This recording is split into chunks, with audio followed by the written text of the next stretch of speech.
What's up guys, how's it going? Today is a sad day. Why is it a sad day, you ask? Well, because today is the last day I will be in possession of this, my beloved Sony A6300. I've actually put the 18-105 G-Master lens on it because it looks awesome. If you take this off and just have a squeeze at that beautiful looking glass on there, even though it's only an f4 lens, it's a banger. Now, why am I selling it? I'm selling it for just one reason, and one reason alone, and that is because I want to move up to full frame. So I bought, wait for it,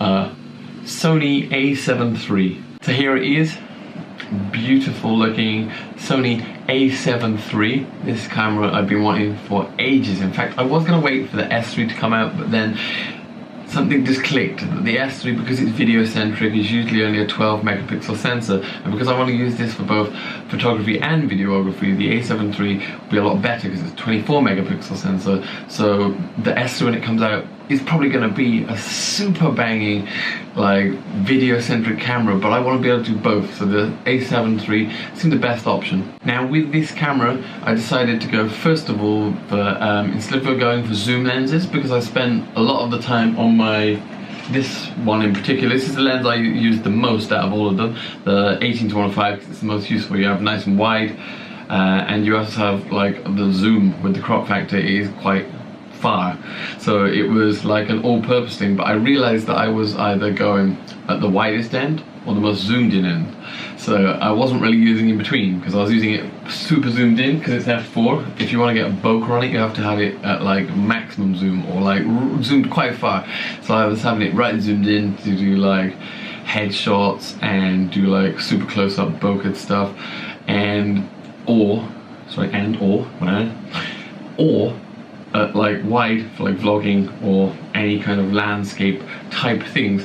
So what I wanted to do was, because full frame lenses are mega money, I thought I would get primes, because A, primes are sharper, and B, the focal ranges I was using were like one end or the other. So I bought this to start with the Sony 28 f2, which people say has got a little bit of barrel distortion, but for the videos I've seen, it looks absolutely amazing because it's a fast aperture like f2. I mean, it's good for low light, so coupled with the body, which is also amazing at low light. I've already tested this, and at ISO 12,000, it still looks ridiculously good in the dark. So that is amazing already. Also, the other thing was the sensor in here. I'll give you a look in a second, but the sensor is huge compared to the APS-C sensor. Now, the APS-C sensor is a bad-ass piece of kit. I would never deny anybody who has an A6300, A6500, or even the new A6400, because they are all amazing. APS-C sensors are great, but the full frame is just better. You get that full frame look, which, I don't know, has a certain je ne sais quoi, which you just can't. I'm not a technical I am a technical guy, but not a too technical guy. I don't know so much about the sensors, but it has a lot larger surface areas, which means it's a lot better in low light, and there's just many advantages to going full frame. You see here, this is the size of this sensor, and here is this one. I don't know if you can put them side by side for a comparison and see, but essentially it's hard to see on video, I guess, but putting them side by side with your own eyes, it's quite a huge difference. It's quite incredible. This one is 35mm, full frame is 35mm, I believe, because that is what original film cameras were, 35mm.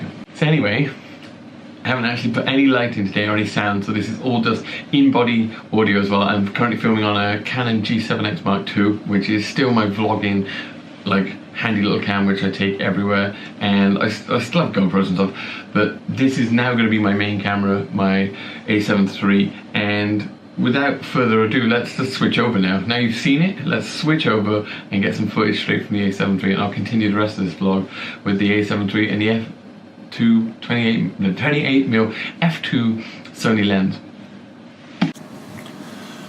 What's up guys? So this is the first video you'll be seeing on my A7iii. Is it good?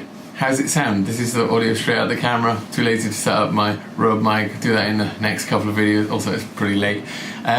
So yeah, I am super pumped to have this. Super sad my A6300 is going. This isn't going to be the last time you'll see the last of the footage you will see from A6300. I've actually shot so much in the last year. I have backlogs of stuff from like months of work of going out onto the wetlands and shooting cool stuff there to eventually get into a video. I've got some whole bunch of videos basically which are all shot on the A6300, so there'll be new stuff coming straight from the A7 III, but there'll be plenty of stuff still from the A6300. I'm sad to see it go. I ideally would have loved to have kept it and had both cameras, but I'm not that rich. I can't afford it. I'm actually selling the A6300 and it's already been sold, that's why it's going. I sold the A6300 in the kit lens and I still yet to sell the Sigma 30mm f1.4, which if you ever want a cool lens for APS-C Sony cameras, this one is a beast. Super fast, awesome bokeh. AF is still pretty good on it, just not quite as good as Sony like native glass. And also the Sony 10-18, which for a wide lens, for a vlogging lens, this is a beast. It's a little bit expensive, but it is a beast. And also the other one, which is the 18-105, which if you use with the 10-18, you've got covered from 10mm focal range all the way to 105.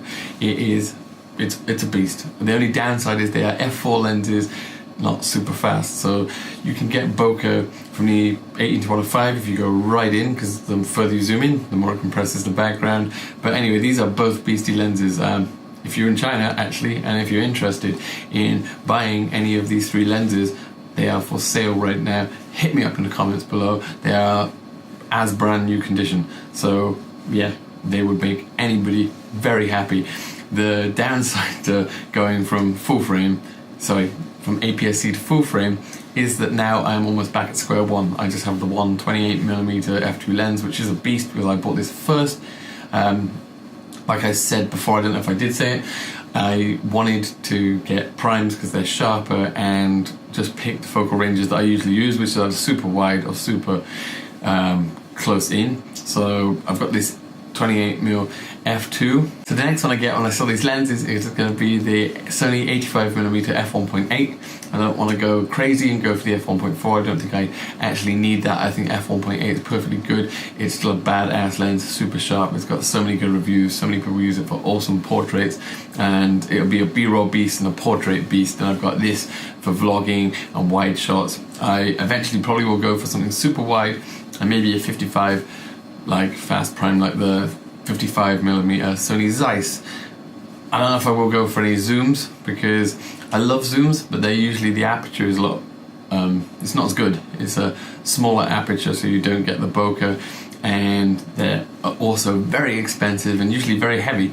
But you know, there is one I want, and that is the 70-200. So eventually I'll get a 70-200 just because it's a great lens, it's a beast. So anyway, what camera is it you would like to buy, or what camera have you just bought? Hit me up in the comments below, and I guess guys, I will see you next time. Bye bye.